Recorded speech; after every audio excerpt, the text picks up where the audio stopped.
सम्बुद्धस्य यो भिक्खु सत्तसुलाभुरूपी यो भूतपुब्बदीतभूतपुब्बवातभूतपुब्बति एतेन सस्सवज्जेन होतु ते जयमङ्गलं ते।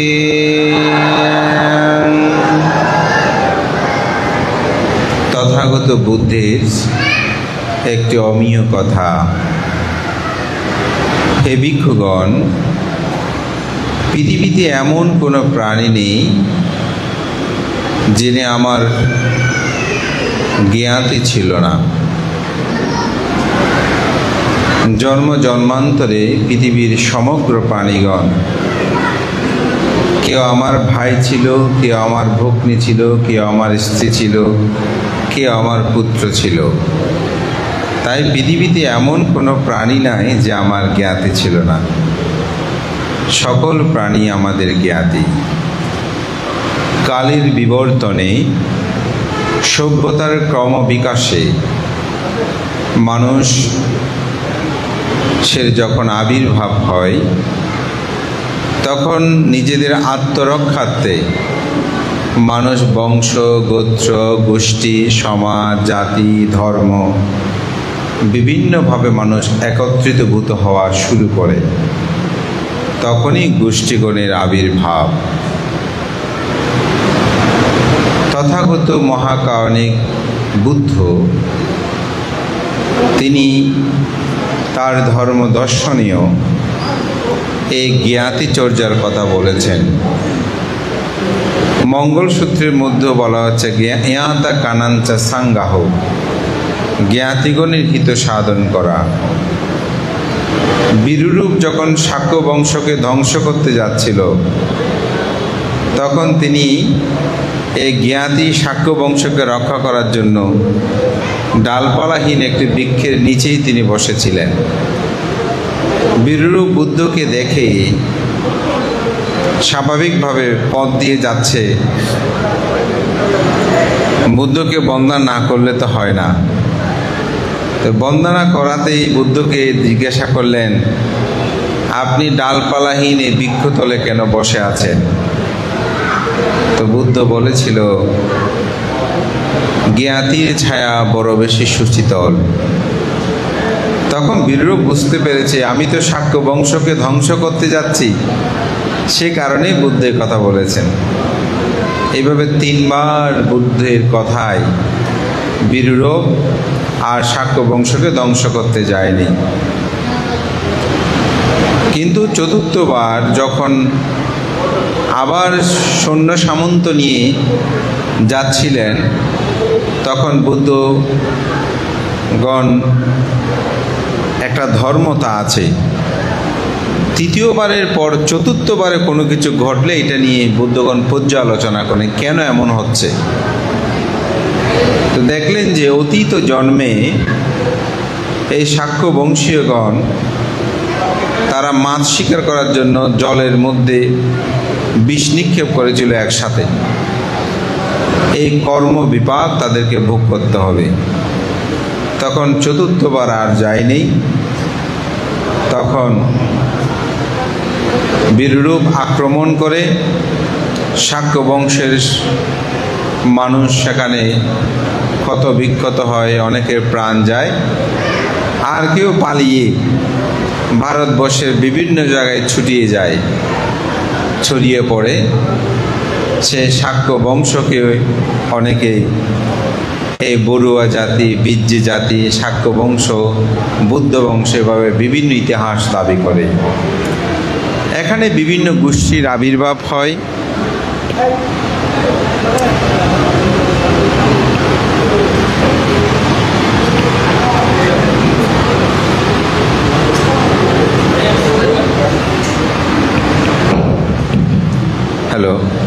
এখানে বিভিন্ন গোষ্ঠীর আবির্ভাব হয়।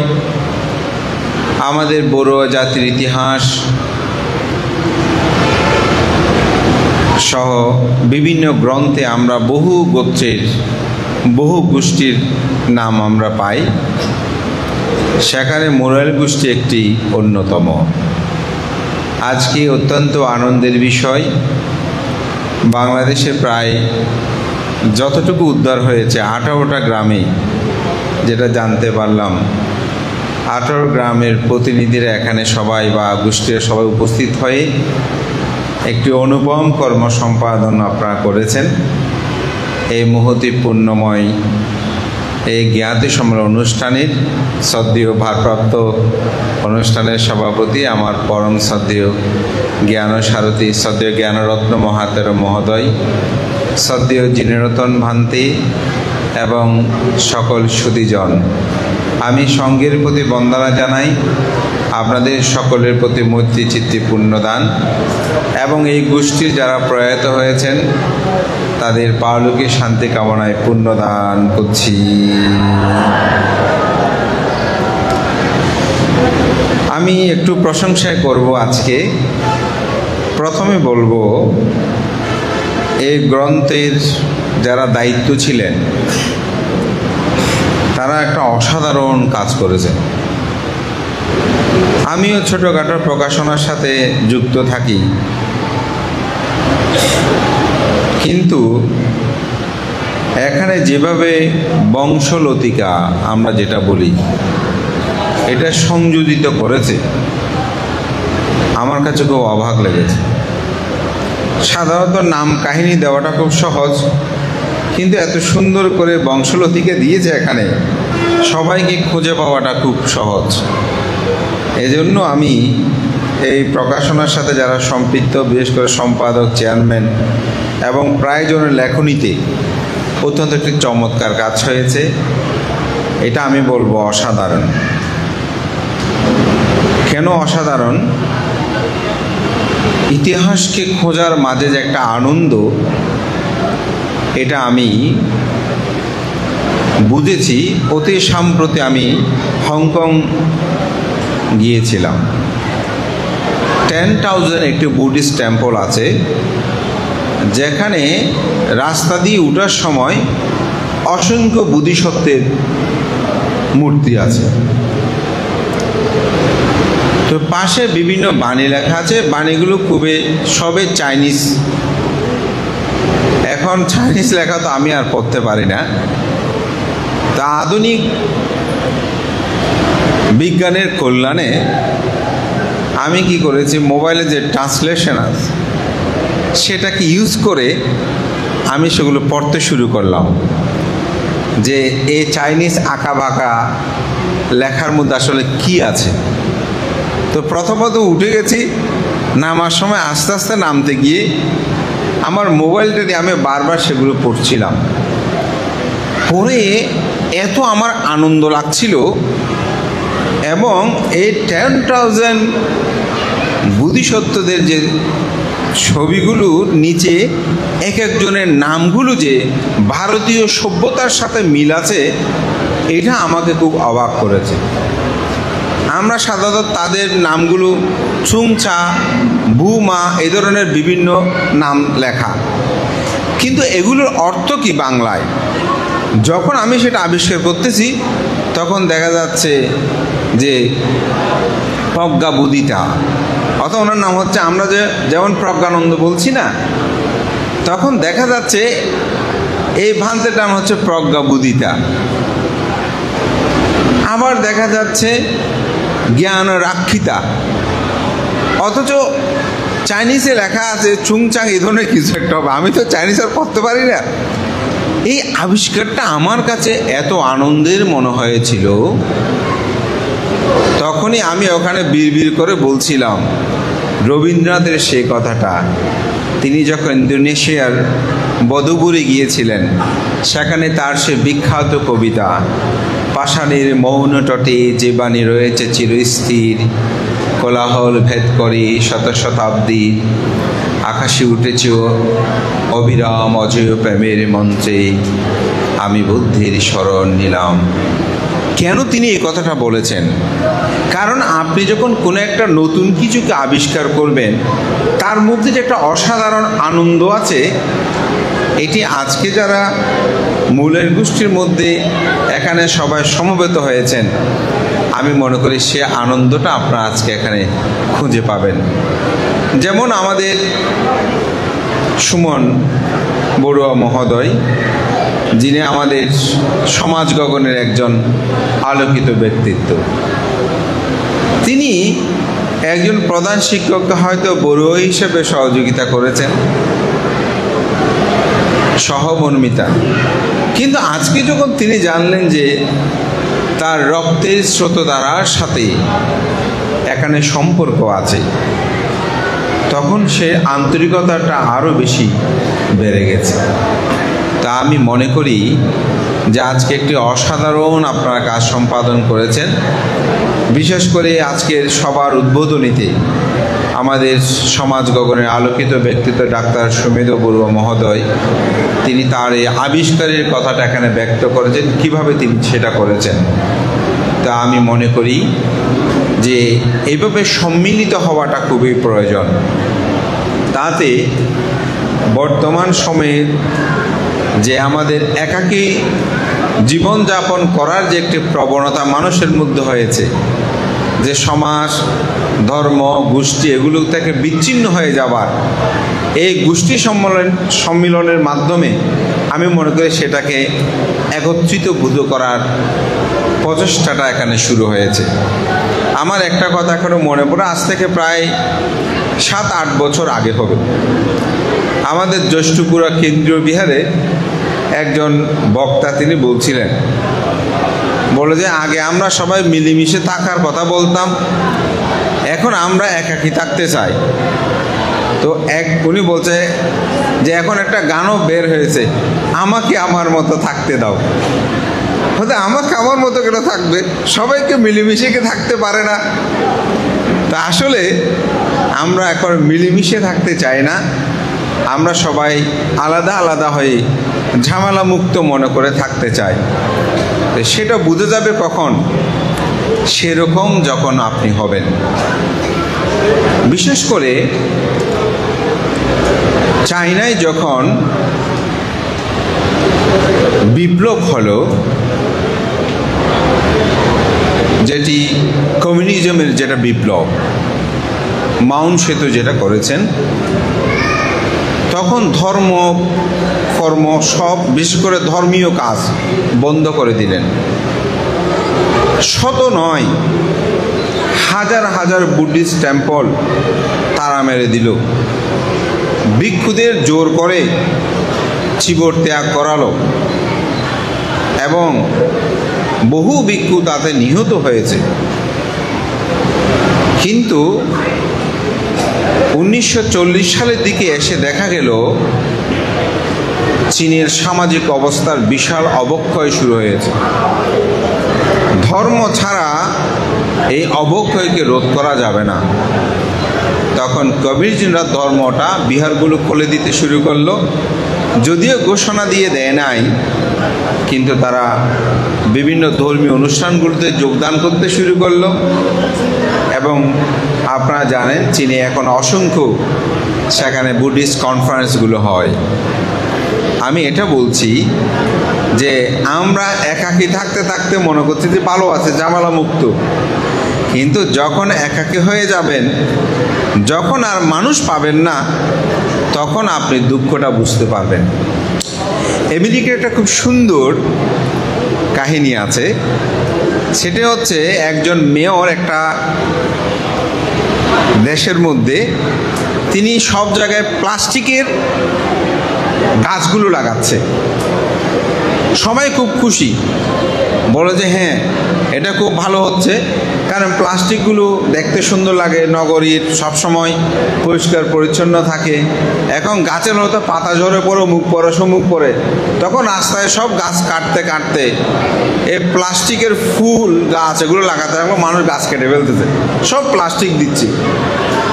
তো এক বুড়ি তিনি কি করেছেন, যে বলে যে এখানে তো থাকা যাবে না, এখন যে অবস্থা, সে একটি গাছ একেবারে নগর থেকে অনেক দূরে নিয়ে গিয়ে একটা গাছ রোপণ করে দিয়ে এসেছে। তো কিছুদিন পর দেখা গেল অক্সিজেনের অভাব, পুরো সিটির মধ্যে মানুষ অক্সিজেন পাচ্ছে না। অক্সিজেনে মরণাপন্ন অবস্থা।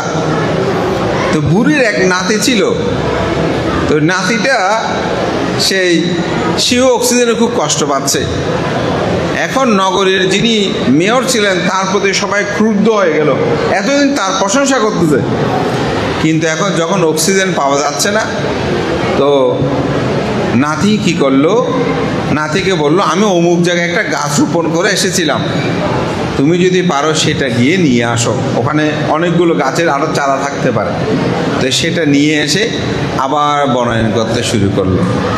তা আমি এটা এই জন্য বলছি যে প্লাস্টিকের ব্যবহার, প্লাস্টিকের ফুল, প্লাস্টিকের গাছ, প্লাস্টিকের দরজা আমরা সবাই ব্যবহার করে মনে করছি না খুব ভালো এরকম, কিন্তু এক সময় যখন পুরো জায়গাটাই প্লাস্টিক হয়ে যাবে তখন আপনি আর অক্সিজেন নেবার সময় পাবেন না।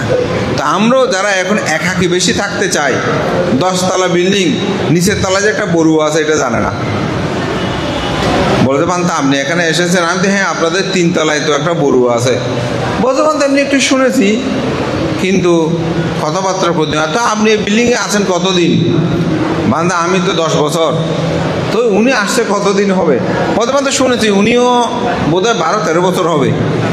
তো 12-13 বছর হয়েছে, আপনি এসেছেন 10 বছর আপনার আগে এসেছে, আপনি একটু কুশল বিনিময় করতে পারতেন না, তাকে গিয়ে তো একটা টোকা দিতে পারতেন, একটা নিমন্ত্রণ করতে পারতেন। আমরা বললাম যে আমাকে আমার মতো থাকতে দিন, আমরা এখন সেই জায়গায় চলে গেছি, আমাকে আমার মতো করে থাকতে চাই, ঝামেলা মুক্ত থাকতে চাই। ছেলে মেয়ে বিয়ে শাদী হলে পরিবারের কথা বললে তো কি বলবো, বান্ধে নির্বাণের কথা বলবো, এগুলো বলবে কেন, পরিবারের না থাকলে নির্বাণের কথা কোথায় বলবেন আপনি। তো সেজন্য আমি বলছি, দেখা যাচ্ছে আমাদের সমাজে আমরা একাকী হয়ে যাচ্ছি, মানে বিয়ে হয়েছে মনে করে যে আলাদা থাকতে পারলে ভালো, মা বাবাকে ছেড়ে থাকছে, এটা হতে হতে কিসের গোত্র পরিচয়, কিসের জাতি পরিচয়, কিসের ধর্ম পরিচয় আমরা সব ভুলতে বসেছি। ওই অক্সিজেন যেমন পাবেন না যখন, তখন কি আর সময় থাকবে কিনা সেটা আমাদেরকে ভাবতে হবে। তো আমি মনে করি এই এমনই একটি দুর্দিন সময়ে এই যে মুরেল গোষ্ঠী তারা একটি জ্ঞাতি সম্মেলন করেছে, আমি তাতে কৃতজ্ঞতা জানাই, এটা আমাদের প্রয়োজন। এবং বিশেষ করে আমাদের পরম শ্রদ্ধেয় জিনেরতন ভান্তে, আমাদের অগ্রলঙ্কার তেজপ্রিয় সহ আপনারা যে একটি সুন্দর আয়োজন করেছেন এবং ভিক্ষু সংঘদেরকে অগ্রে রেখে আপনাদের মধ্যে একটা 18টা গ্রাম অন্তপক্ষে খুঁজে পেয়েছেন। আমার মনে হয় এই অনুসন্ধান চলতে থাকলে হয়তো আরও সেটা প্রবৃদ্ধি হবে। ওই যে বললাম, নতুনকে আবিষ্কার করলে একটি আনন্দ পাওয়া যায়, সে আনন্দটা যে কত বৃহৎ এটি আসলেই অনুধাবনযোগ্য। তো আমি মনে করি এই যাত্রাটা সুন্দর হোক, এটি অন্তপক্ষে মাঝে মধ্যে এভাবে আয়োজন হোক।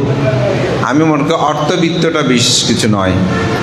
আমরা অনেক সময় বর্তমানে বিশেষ করে আধুনিক যুগে যেটাকে বলা যায় পুঁজিবাদ, এই পুঁজিবাদটা আমাদেরকে এমনভাবে ধরেছে, আজকের পৃথিবীতে দেখেন প্রতিনিয়ত যুদ্ধ হচ্ছে, সংঘাত হচ্ছে। আপনি অন্তভাবে যদি পর্যালোচনা করেন, সব জায়গায় পুঁজিবাদের কারণে এই যুদ্ধ বিগ্রহগুলো লেগে আছে। আজকের বাংলাদেশ এখানেও ঠিক একই অবস্থার কারণে আমরা অস্থিরতায় বিপন্ন হচ্ছি। তো আমি তো বাংলাদেশ বিশ্ব ঠিক করতে পারবো না, কিন্তু আমি আমার পরিবারকে ঠিক করতে পারি, আমি আমার চিত্ত জগৎটাকে ঠিক করতে পারি। আমাদের পরিবেশের মধ্যে, আমাদের গোষ্ঠীর মধ্যে আমরা যদি পুঁজিবাদগুলোকে ত্যাগ করতে পারি, তাহলে এখানেই আমি মনে করি সুখটা আমরা খুঁজে পাবো। তাই আমি মনে করি সব জায়গায় অর্থ চিন্তা করবেন না। যদি বলেন এই জ্ঞাতি সম্মেলন করলাম, সবাই আসতো, খাওয়া দাওয়া হলো, আর কি হলো, বই একটা বের করেছে, 2-4 জন বক্তব্য দিয়েছে, এটা জ্ঞাতি সম্মেলন না। এখানে একটা আন্তরিকতা এসেছে। আজকে আমি সকাল থেকে এই পর্যন্ত 2টা প্রোগ্রাম শেষ করেছি, এটা সহ 3টা, আর একটা প্রোগ্রামে যাব। এই 2টা প্রোগ্রামে যাদের সাথে দেখা হয়েছে আমাকে একটু মুরেল গোষ্ঠীর ওখানে যাবো। মুরেল গোষ্ঠীটা আবার কি? আমাদের ওই যে ডাক্তার সুবিধাবাবু, ভবতোষ বাবু, আমাদের জিনরতন বান্তে সহ আরও কয়েকজনে, ওনাদের গোষ্ঠী নাকি এটা। তো এখন দেখি যাই। ও তাই নাকি, এটাও আবার গোষ্ঠী সম্মেলন, সবার কাছে এটা নতুনত্ব। তা আমি মনে করব অহংকার নয়, কারণ আমাদের প্রখ্যাত লেখক চিন্তাবিদ, বৌদ্ধ চিন্তাবিদ, সেই তার একটা গ্রন্থে চেতনার দাসত্বে, রাহুল সাংকীর্তনের একটা চেতনার দাসত্বে গ্রন্থে বলেছেন, যারা অতীতকে নিয়ে তাদের দাসত্ব করে, যে আমার গোষ্ঠী এমন ছিল, এই ছিল, সেই ছিল, কিন্তু সেগুলো প্রতিপালন করে না, আমি মনে করি তিনি চেতনার দাসত্ব করে। তা আমি বলব চেতনার দাসত্ব নয়, আমাদের মিলিত হওয়া, আমাদের একে অপরের মধ্যে আন্তরিকতা হওয়া, এতে অপরের সাথে দেখা হবে, হয়তো অনেক সময় দেখা যাবে বিবাহ বন্ধনগুলো স্থাপিত হবে, দেখা হয়েছে আমাদের গোষ্ঠী আবার নতুনভাবে সম্পর্কটা স্থাপন করি, এটা মেলবন্ধন আমাদের মধ্যে রচনা হবে। এটা আমি মনে করি সময়ের প্রয়োজন, এটি দরকার। কারণ মানুষ যত বিচ্ছিন্ন হবে, মানুষের মানবিকতা কমবে, আন্তরিকতা কমে যাবে, ভালোবাসা কমে যাবে, এবং মানুষ একে অপরের মধ্যে দ্বন্দ্ব সংঘাতগুলো সৃষ্টি হবে। তাই কোনো সম্মেলন, কোনো আয়োজন, একত্রিতভূত হওয়া, এটা কিন্তু অর্থ দিয়ে মাপ করা যাবে, মাপকাঠি করা যাবে না। এক সময় বিয়ে হলে সপ্তাহকাল মানুষের মধ্যে উৎসব থাকতো, এখন কোথায়? নাই। এখন 6টা 7টা 8টা বাজে গিয়ে বজে বাঁধতে মন্ত্র যত শর্ট পারেন দিয়ে দেন। তা আমরা যত শর্ট পারি অন্তপক্ষে ওটা দিয়ে গিয়ে যেতে যেতে দেরি হলে যদি কোনো ক্রমে 8-10টা বেজে যায়, উপাসক কালকে তো বিয়েতে গেলেন, কেমন বউটা কেমন বাঁধতে, বউ তো দেখতে পারিনি, কেন বজে বাঁধতে? আমি তো অসুস্থ মানুষ, ছেলে মেয়ে একটু আছে, চলে আসছে। কয়টা বাজে? বজে বাঁধতে 10টা বাজার পর আমি চলে আসছি। গেলেন কয়টায়? আমি কি জন্য জিজ্ঞেস করতে বুঝতে পারেন, ওই সরল মনে বলছে বজে বাঁধতে তো 8টা 8:30 দিকে বের হয়েছি, 9টায় গিয়ে পৌঁছলাম। 1 ঘন্টায় আত্মীয়তা শেষ দেখেন। তাহলে খাওয়া দাওয়া করতে লেগেছে আধা ঘন্টা, আর আধা ঘন্টা হয়তো একটু কথাবার্তা বলেছে। তাহলে 7 দিনের আন্তরিকতার সম্পর্কগুলো এখন 1 ঘন্টা 1.5 ঘন্টার মধ্যে আমরা চলে এসেছি। তাহলে আমাদের মিলনটা কোথায় হচ্ছে? আদান প্রদানটা কোথায়? আন্তরিকতাটা কোথায় হচ্ছে? তো অন্তপক্ষে আমি মনে করি এই গোষ্ঠী সম্মেলনগুলো করলে, আজকে যে দিনব্যাপী করেছেন, তা আমি মনে করি একটা আন্তরিকতা হবে, সুসম্পর্ক হবে, এগুলো আমাদের প্রয়োজন আছে। যে আমরা যত কথাই বলি না কেন, যারা বিদেশে থাকে তারা বুঝেন, আমাদের সাথে তো অনেক উপাসকের সাথে দেখা হয়, বিশেষ করে এখন অতি সাম্প্রতিক সময়ে বেশ বিদেশি কিছু মানুষজন আমার বিহারে খুব এসেছে। তো আমি দেখলাম যে কারণটা হচ্ছে তারা ইউটিউবে, অনলাইনে আমার প্রচুর ধর্মদশাগুলো শুনে, ওনারা যেভাবে শুনে আমারও এরকম মনে নাই। কারণটা কি? দেখলাম যে বলবানতে ছেলেমেয়েগুলো সব চলে বসে বসে কী করবো, শুধু আপনার সূত্র শুনে দেশনা শুনি, এগুলো একটু আপনার বান্ধবদেরকে বলে বেশি বেশি দিতে। বাংলাদেশে এত শোনার সময় নাই, কিন্তু ওনারা বিদেশে তো কি করবেন, নিঃসঙ্গ সবাই চলে যায়, কারোর সাথে কেউ কোনো কথা হয় না। তা আমরা সেরকম দেশ চাই না, সেরকম আমরা জাতি চাই না। একটা সময় ছিল, আমি এটা আমার চোখে দেখা, একটা মানুষ এসেছে গ্রামে, ওবার নতুন একেবারে, বাড়ি চিনতেছে না, তুমি ওবার হারও যাবে, হয়তো মুখরও যাবে, হয়তো হয় নাকি, হয়তো চাইও চলো আই তোমার দিয়ে, তুই বেড়ে লই গিয়ে তোর ঘর তো মুখ ঘর বাইসিয়া, তারপরে বসছি, তোমার বোন নাম কি, তোমার মার নাম কি, ও মা তুই তো আরও আত্মীয় লাগো, চাটা খাইয়ে অথবা এবারে খালি বেনে চা নিমন্ত্রণ চাইও, আবারই তোর ঘরত গিয়ে কি আন্তরিক। এখন আপনি জিজ্ঞাসা করেন অমুকের বা সময় আছে আপনার? নাই।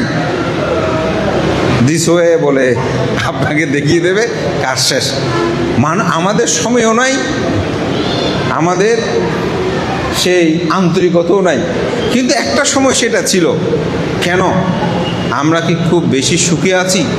না, আমরা চঞ্চল হয়েছি, আমরা চঞ্চল হয়েছে। বললাম না, আমার আজকে এই পর্যন্ত 3টা প্রোগ্রাম শেষ, আরও একটা প্রোগ্রাম। কি হয়েছি?